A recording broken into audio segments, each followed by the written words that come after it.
that are creating lasting legacy with the work that they're doing in the world and the contribution that they're making. Thank you so much to all my amazing speakers for joining us.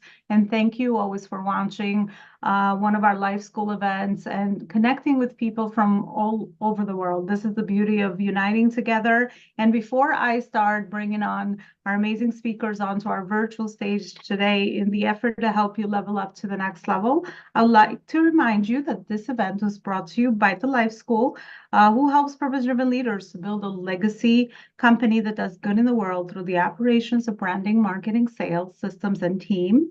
Our vision is to empower purpose-driven business leaders to use their life's purpose through legacy entrepreneurship. Our mission is to become the most impactful global community in purposeful entrepreneurship. And then lastly, our mission is, or our values, I should say, are community connection, service, and contribution. So without further ado, we're going to have a very natural conversation here at the Life School. I'm all about speaking from the heart, whatever message comes through. I personally don't like anything that's prepared. If if my amazing speakers do all this amazing work out there in the world, then of course that they can, speak about the topics that they're able to help others create transformations with in their sleep, right? Because if it's our mission, if it's our purpose, we obviously live and breathe the work that we do. So without further ado, I would love to start and introduce or invite my first speaker on to our spotlighted stage. I'll spotlight you very shortly.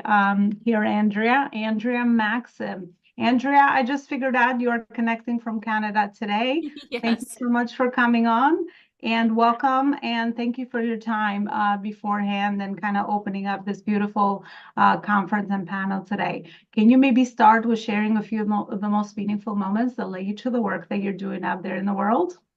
Yes. So I am a naturopathic doctor here in Ontario, Canada. I've been for almost 15 years and then developed into a master mindset coach and trainer. And what I have loved along this amazing business journey for myself is the levels of growing to six figures on my own, and then the levels of growing into multiple six figures while onboarding a team, and what it's like to then step into that CEO role, team leader role, where now you have employees that are banking on you to keep them busy and to keep them safe inside the confines of the team dynamic. And now with the mindset piece, it's been such a beautiful thing for me to work with visionaries and really uncover what the mindset blockers are. What are the limiting beliefs that are existing where logically this is what we want, and at the unconscious level, we are repelling the beautiful life that we can create. So I am just thrilled to be here with you and the fellow panelists. And I think today's going to be a really amazing conversation.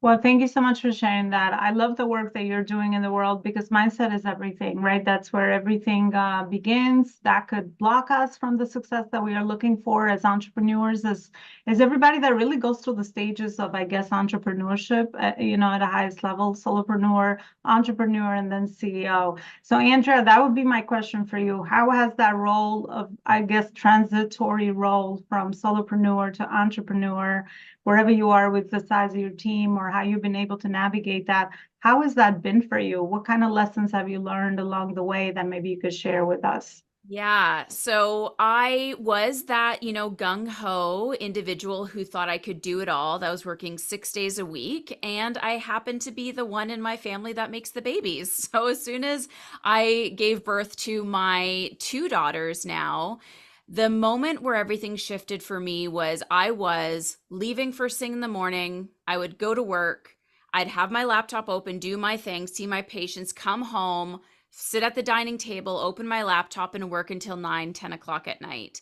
And my children were 1 and 3 at the time. And I was coming home angry, frustrated, don't bother me, just living in this bubble.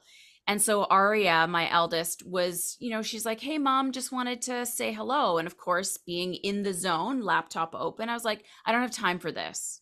I'm working." And my husband, Scott, pulled me aside in that moment. He said, "Aria just walked up to me and said, 'Why is mom mad all the time? When do you think mom is going to be available to play?'" And he said, "You have to figure this out." And so in that moment, it was, talk about mindset, everything just shifted right in that moment. And I knew I had to stop thinking I was the unicorn, that I was the one who's going to be able to do all the things and wear all the hats, and instantly sought out mentors to help me onboard my very first employee. And so I was able to duplicate myself 5 different times with 5 different employees. And that became really fun. All of a sudden, I had my time back. I literally went from working 60 hours a week to working 10 or 15, maybe 20 if I wanted to. And that was my first instance in really appreciating what teams can provide you. And then I had to learn to be a CEO and properly manage them and use data and KPIs and instead of my emotions, because we all have been there where we feel someone isn't performing and then we go back to the data. And so stepping into that level was just, it was tough. It was 3 months of like not sleeping, anxiety, wanting to like go puke in a bucket until I finally got that settled. And then it was just about scaling and growth from there. And in fact, I've actually now minimized my team so that the team members that are totally invested in my vision are the only ones that I'm working with now. So we have a small but mighty team. And that was also a big learning lesson of, hiring slow, firing fast. And so now everything just feels set for the next level. Yeah. Andrea, I love, I mean, I wrote a few things down based on your journey and your story, but I think it's so, it's very common, especially, I mean, whatever level and stage of phase of scaling our companies that we might be into, for people that maybe are trying to figure out their first couple of hires. I also kind of intuitively follow the same approach where I kind of just like, if I could just clone myself, if I can just delegate a lot of the things where I don't have to front face, right, with my brand, that's where we can begin. And it's so necessary to be able to do that because we know that things add up very fast as we grow and scale, and we can be split in so many different directions. So at every phase of the journey of the scaling, whether it's been a system that we implement or a team member that we need to bring on board, it's always been that process of like taking control and inventory control of all the tasks and things that are repeatable so that we can delegate those out to somebody else. And it's definitely so needed for the sanity of the entrepreneur and the CEO, because I think that also holds a lot of people back from scaling maybe to the next level of growth, whatever that means for everybody, whether it's a revenue or business model or team or culture or new markets or current markets, right? As we grow into those next levels, it's important to understand that we do have to take a few steps back to assess that and strategically plan for who is it that we need to hire. Andrea, based on your specific methodology of your master mindset framework that you mentioned with us, what are some of those things that you share with your clients, which are repeated patterns that you see in the day-to-day work that you do, that you can also share with us today?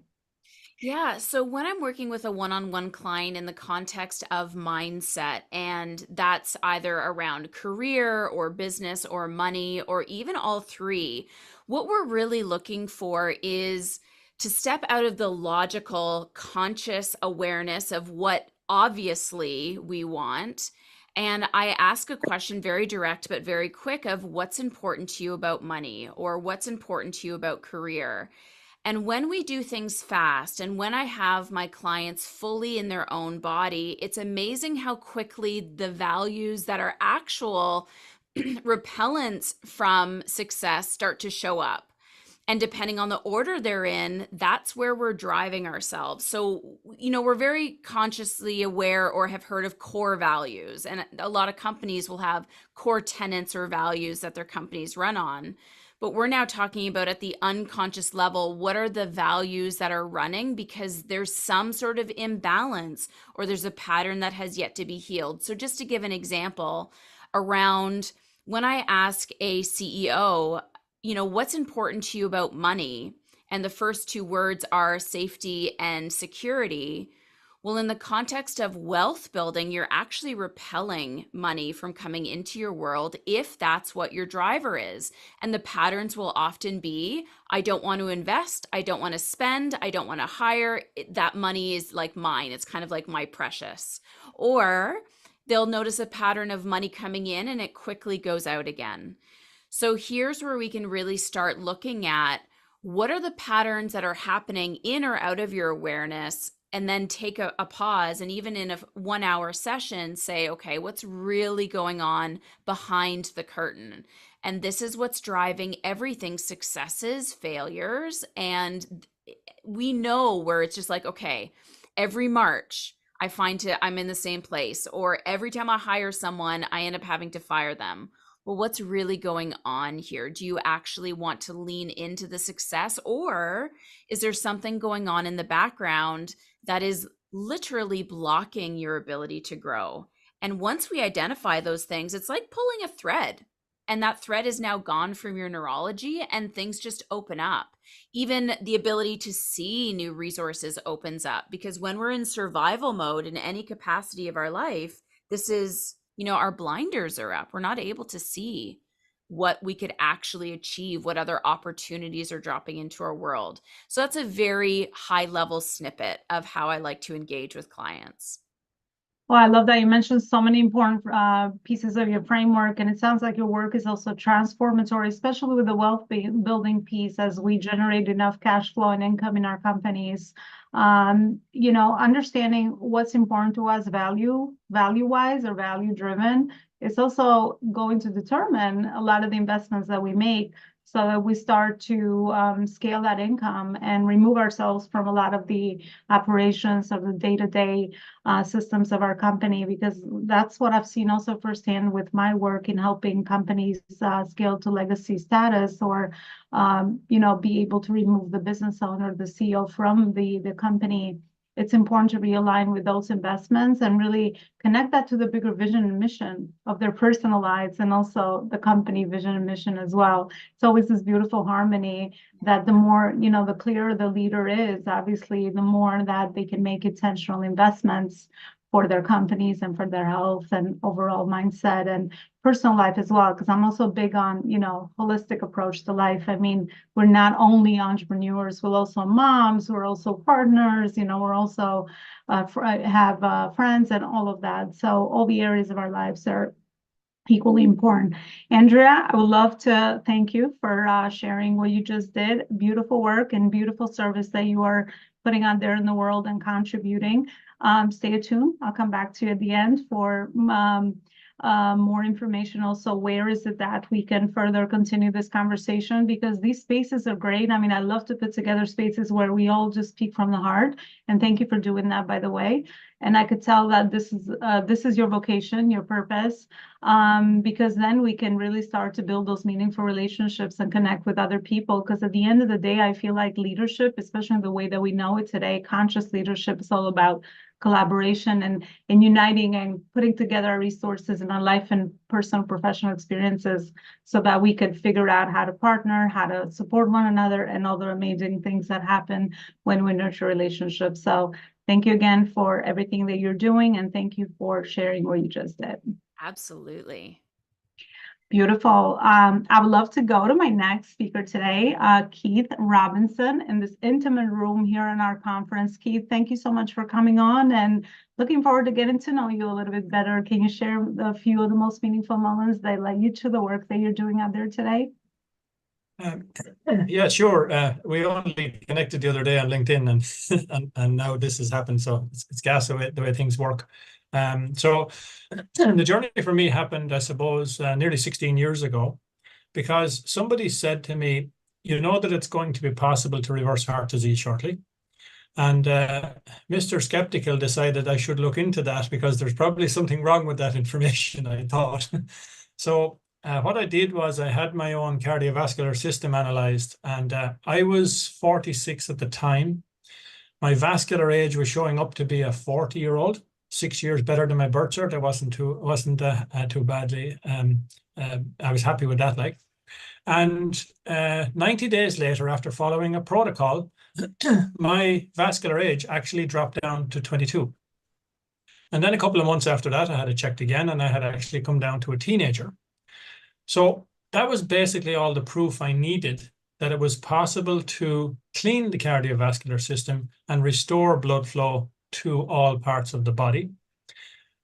If you add another part to that puzzle, and if you bear in mind that the level of nutrition in the food that we consume on a daily basis is getting more diminished all the time. So if you ate a plate of salad 50 years ago, you'd have to sit down and eat 47 plates of salad today to get the same level of nutrition. If you take that into consideration, the lack of blood flow in the body and the lack of nutrition for the body to work on repairing it itself at a cellular level. So there was 3 parts to the puzzle of what I did. I gave my body the fuel it needed to massively increase nitric oxide, but I also gave the body two particular very, very strong supplements, live raw berries and live raw greens, sorry. This was supplying the body with the missing nutrition. And what I started to see happen was people who had all sorts of different ailments starting to correct themselves. And a very good friend of mine who actually had multiple sclerosis to the point where he had no feeling in the left side of his body at all, no feeling in his right hand or right foot, and lesions on his brain, he followed the same protocol. And over the space of a year, he eliminated every symptom of his MS. And a follow-up brain scan showed the lesions even went from his brain. So when you're seeing things like this happen, and then the numerous amount of cases that I've actually been involved in where I've given people this information, they have ran with it, and we have watched the most amazing things happen for people where they were told nothing could be done for them. We actually, even a lady in Dublin, we helped her eliminate her HIV over a 6-month period. Another lady I was helping with a condition called lupus, she sorted that out over a 6-month period. We've seen people work their way off dialysis because they clean their own kidneys.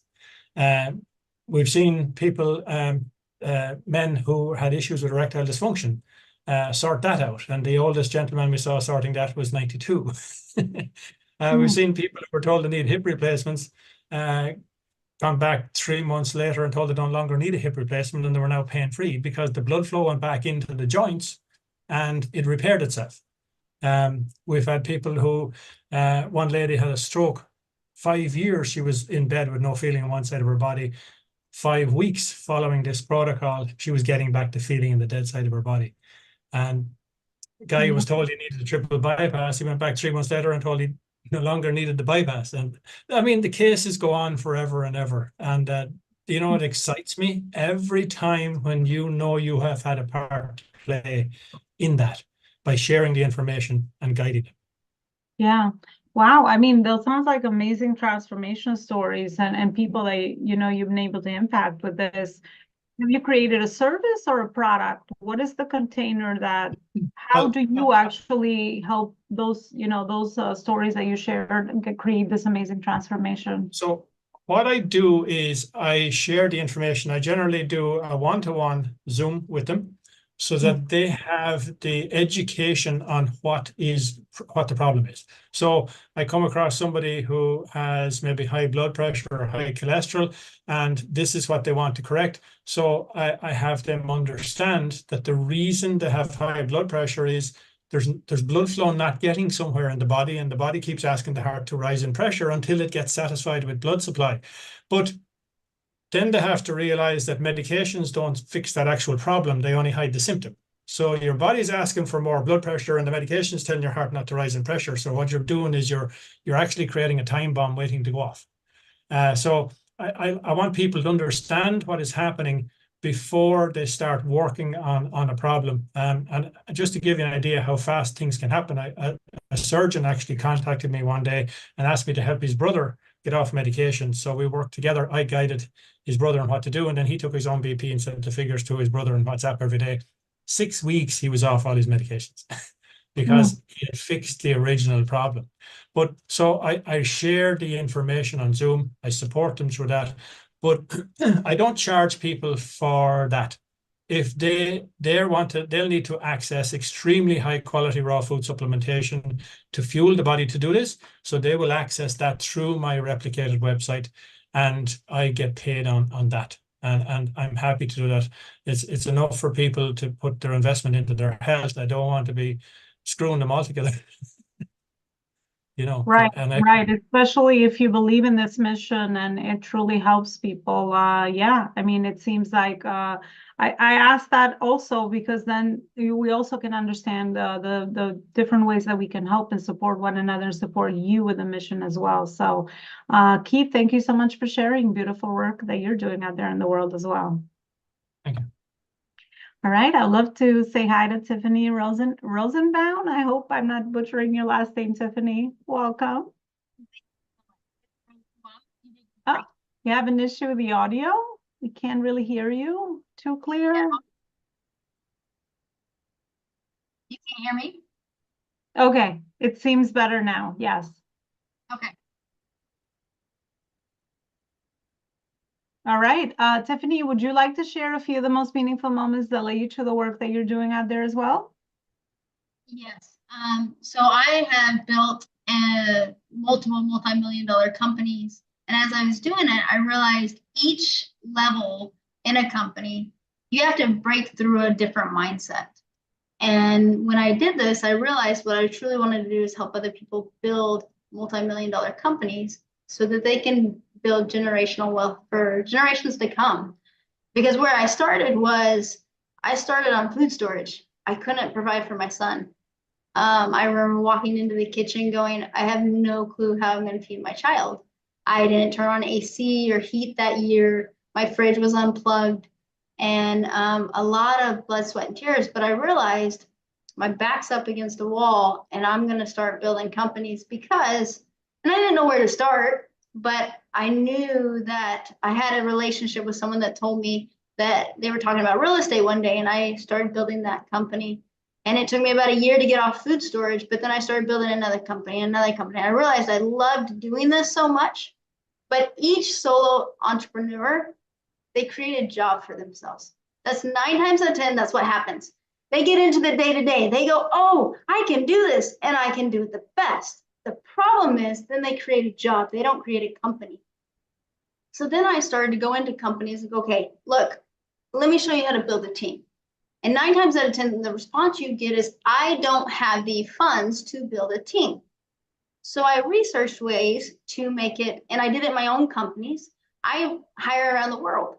So my average employee actually makes $9 to $10 an hour. My operation assistant managers make $9 to $10 an hour.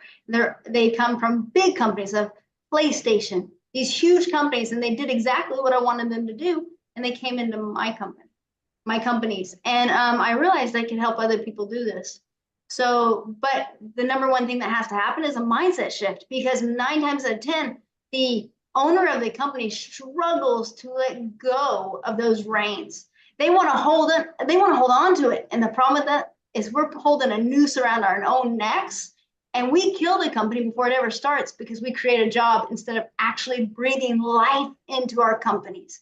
And so as owners, they have to realize you got to step back and breathe life into the company to create companies that actually can do generational wealth. And that's the only way to do it.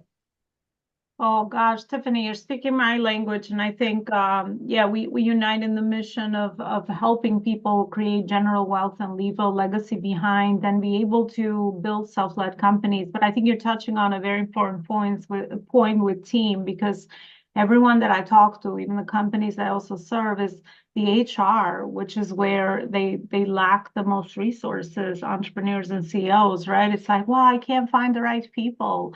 Where am I finding the right people, especially in today's world, which is so competitive, and the world is global. Someone has more option, talent, talent, somebody with skills and talent has many more options. It's an open world. So a lot of the times companies stay small intentionally or subconsciously, or, maybe consciously, because they've tried so many things, and they're like, well, I guess I'm not meant to have that person. So they kind of just live with that. So I love that you mentioned that in order for you in your journey to be able to be building a lot of these different companies, you obviously understand how to do that. So what are some lessons that you could share with others around the mindset shift to hire the right talent, to nurture the right talent, and also the piece of the how do we build multiple companies? I don't know if you build those at the same time, or how has your journey been around the HR piece and then just building multiple companies in your personal experience? That's a lot of questions, so I'm going to try to hit on all of them. If I miss something, just tell me what I missed. But when I started, like I said, I was on food storage, and so I started as an investor in real estate, and I realized there was a company to be had to teach people how to invest.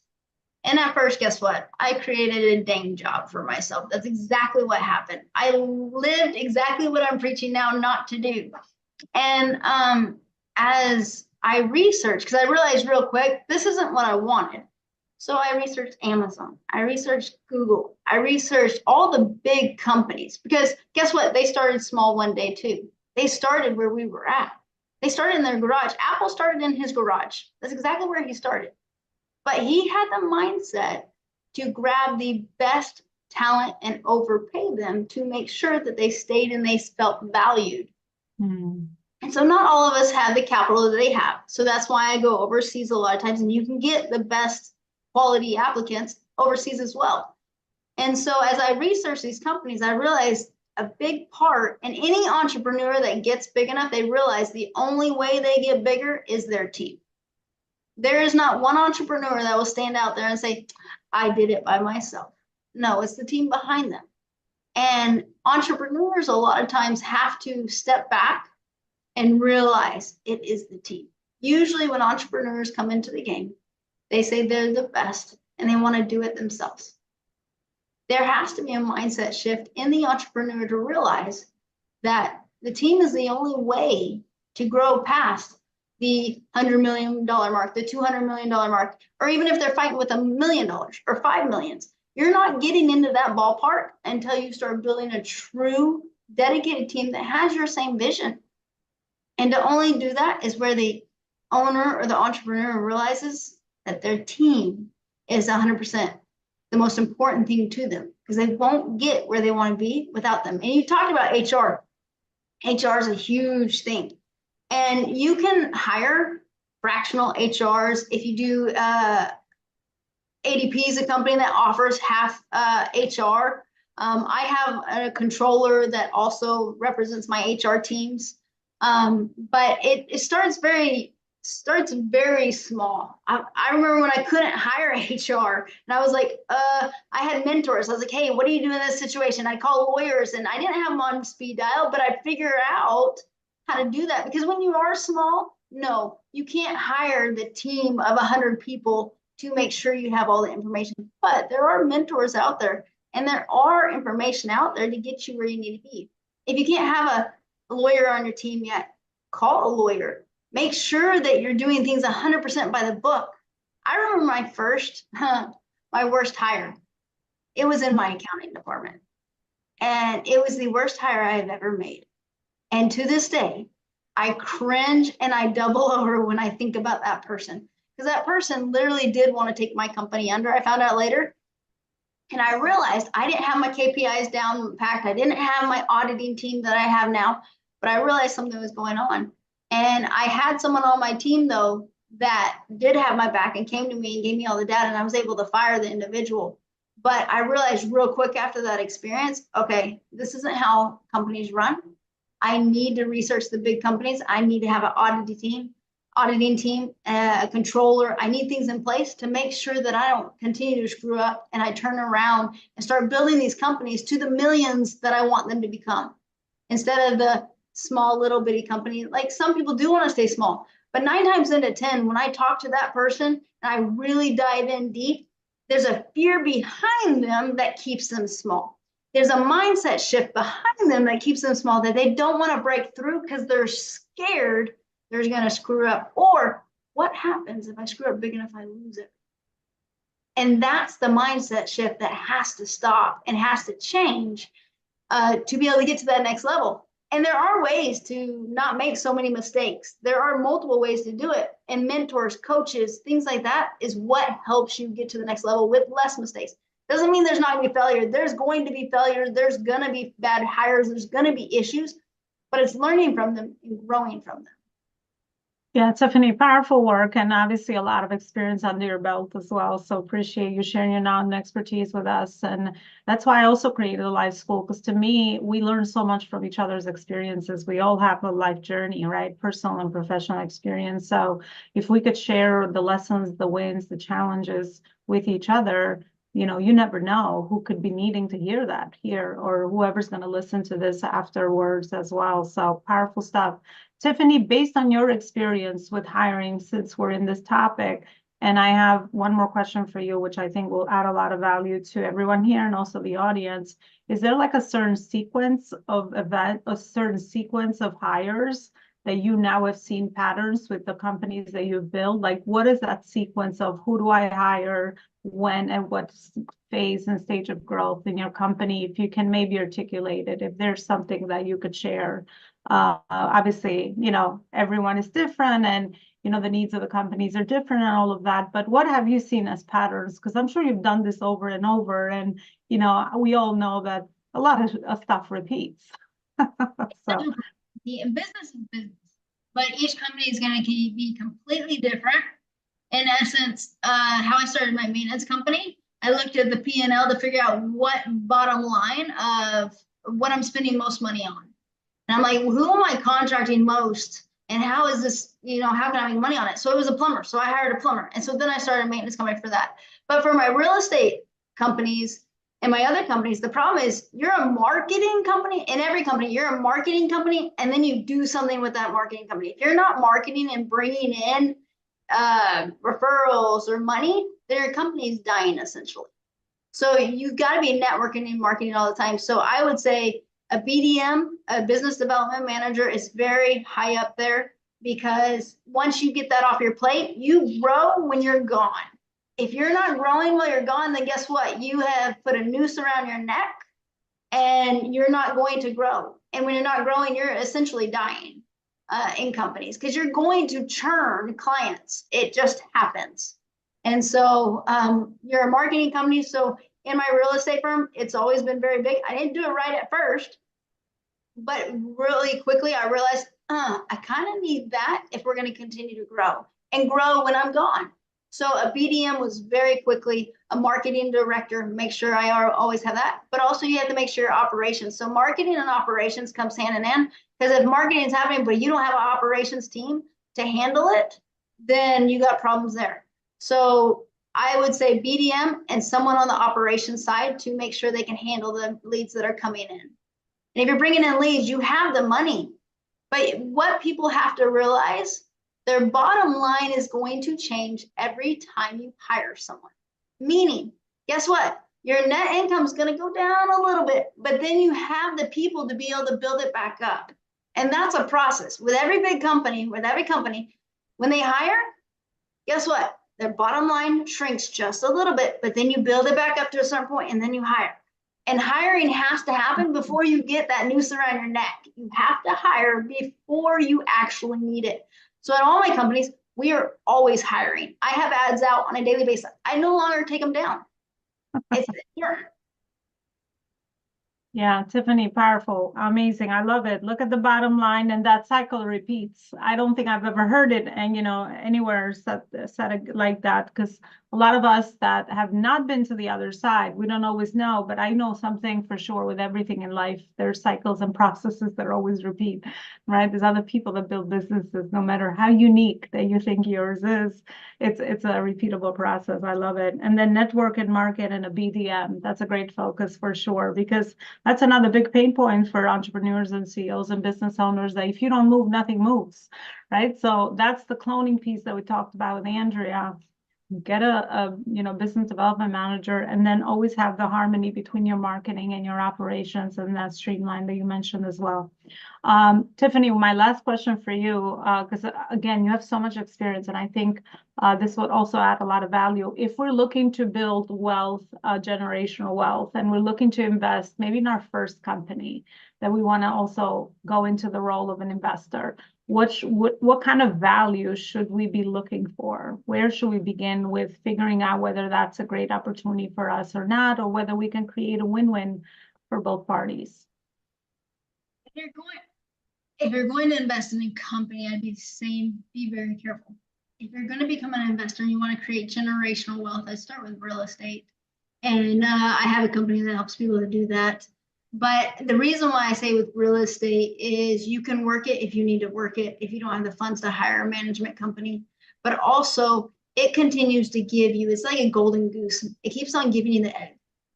And I've built up a real estate firm, a lot of real estate myself I invest in because of the fact I know what it gives people. And the first thing that has to happen though, and I hate to say this, but people have to learn how to live beneath their means. And that's the first step.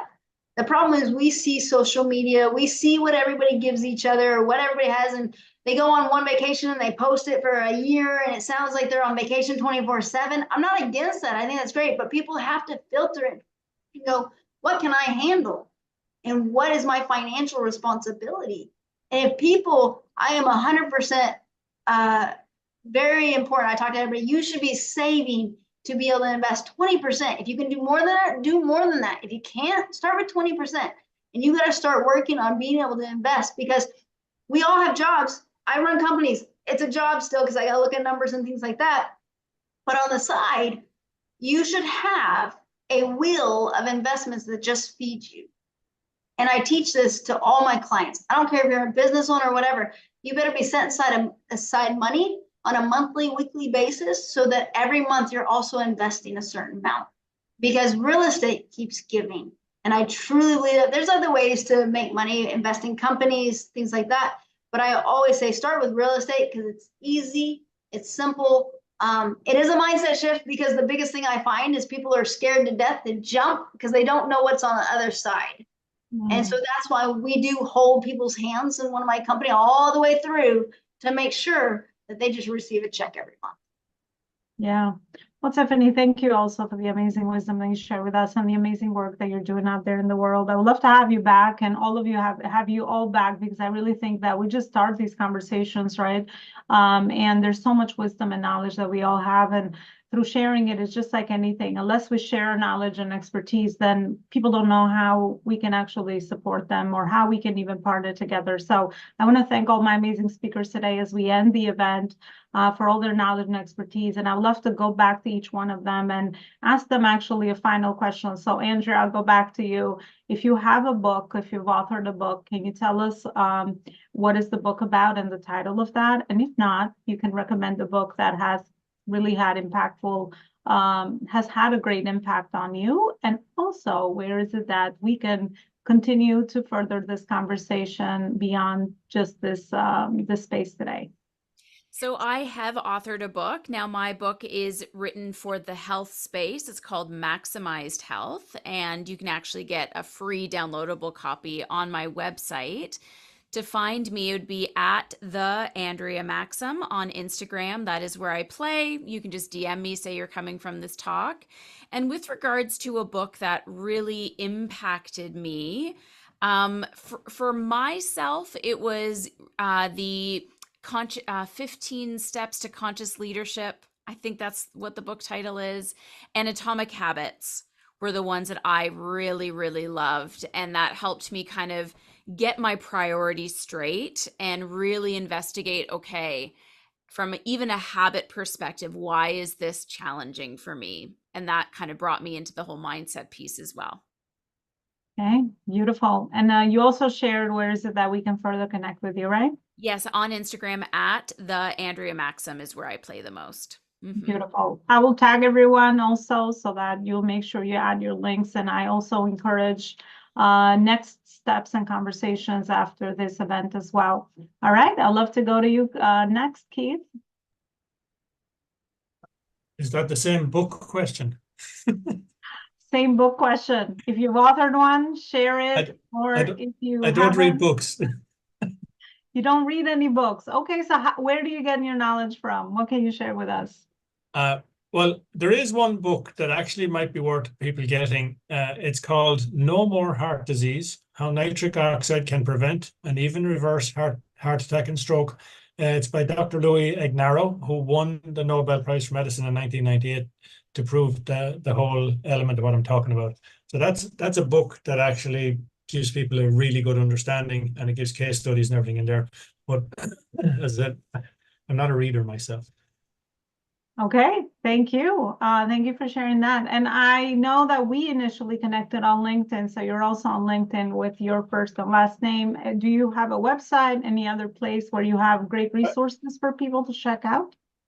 In the chat there, I'm after putting all ways to connect with me: LinkedIn, Facebook, and a mobile number for WhatsApp or Telegram, or whatever way anyone would like to message me, connect, or whatever. And then I'll arrange a Zoom call with them if they wish. Okay, sounds good. Thanks so much, Keith and Tiffany. Again, thank you for having me on. As for the books, I read a lot now. I used to hate it. Actually, I couldn't read as a kid.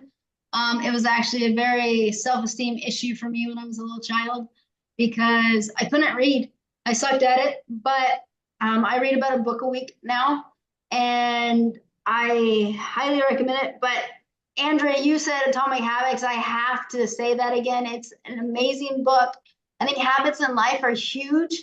I'm actually doing 75 Hard right now, if anybody's heard of that, because it's a mindset shift in the brain. And we have to go outside of our bounds on a daily basis. We have to push our limits, and that's huge. But I would say if you're looking for other books, I'm reading right now The Experience of Starbucks. If you have a company, if you have a company, read Culture Code as a company. That one's huge. I'd say the Dare to Lead is a big one, and I'll give you one more. It's depending on what you're doing in your company, but As a Man Thinketh. For the accounting side, Simple Numbers is huge. Any company needs to read Simple Numbers for your accounting to truly understand it. But sorry, I have a lot of books. I get into them now. So yeah, well, I mean, yeah, become the same story as you. I also didn't always love reading, but then once you get started and you understand, like, how important it is, and it opens up your visions and awareness, then it just becomes one of those things that you always do to learn and grow. Tiffany, where is it that we can further connect with you? You can find me. I put in the chat all my social media handles, but probably Instagram, Tiffany _ Rosenbaum _ But I truly believe that everybody should be getting a PhD in whatever they're doing in life. Doesn't mean you have to go to school for it, but you got to learn to be able to get to that level. Yeah. The school of life, always learning and growing, and entrepreneurship is absolutely that vehicle that we always leverage, and it's the hidden, it's a hidden personal development school in the Yes, you're gonna get knocked down. So yeah, well, thank you so much again, everybody, for jumping in today, and I will absolutely connect everyone to one another and tag everybody here wherever you're going to be watching this event. And thank you also for supporting and watching, and we're always looking for speakers, people that can share their story and knowledge and expertise and generally connect with one another, because I really find that the new visibility is absolutely sharing our knowledge and speaking about it, right? It's the only one other form of communication, which is the other one is really writing about it, which is why we read and we're always consuming content. But I appreciate your time today, and I appreciate you always supporting. We also have a community expert program here at the Life School, and I want to play a video for you if you'd like to stick around. Thank you again, and I'll see you in the future events that we do here at the Life School. Bye, everybody. Thank you. Thank you. Bye.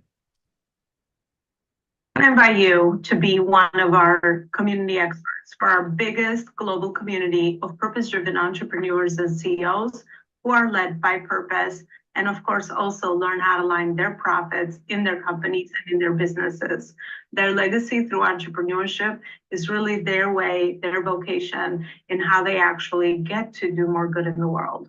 In our Community Expert C-Suite program, we have included amazing benefits for you as a purpose-driven entrepreneur, where in our audience of over 30,000 purpose-driven entrepreneurs, I warmly introduce you to high-level quality connections that can help you collaborate, further advance your cause, and also align your purpose and your profit as well.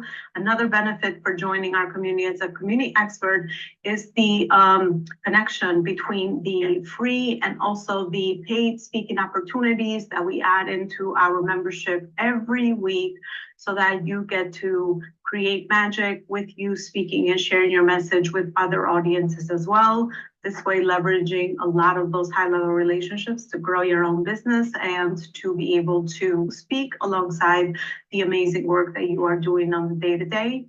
We also invite you to our twice-a-year conferences. You'll be one of our keynote speakers as part of the community benefits, where of course you get visibility, showcasing the work that you're doing, but also being able to connect further with amazing purpose-driven entrepreneurs.